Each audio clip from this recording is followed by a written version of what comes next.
Hi friends, నేను green chutney చేస్తున్నానండి. దానికోసం ఒక హాఫ్ కొబ్బరి చెప్ప తీసుకున్నాను.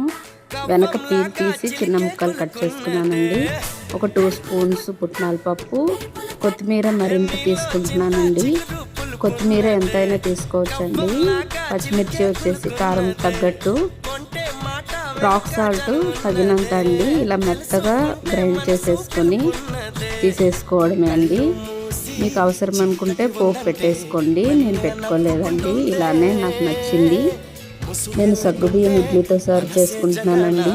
మీరు నార్మల్ ఇడ్లీ, దోశ, వాటెవర్ ఏ టిఫిన్తోనైనా సరే, ఊతప్పం మీరు సర్వ్ చేసుకోండి. చాలా బాగుంటుందండి. ఈ చట్నీ టేస్ట్ బాగుంది. బెంగళూరు స్పెషల్ అండి ఈ చట్నీ. నాకు చాలా బాగా నచ్చింది, అందుకే వీడియో చేశానండి. మీకు నచ్చితే కనుక ట్రై చేయండి, షేర్ చేయండి, సబ్స్క్రైబ్ చేయండి.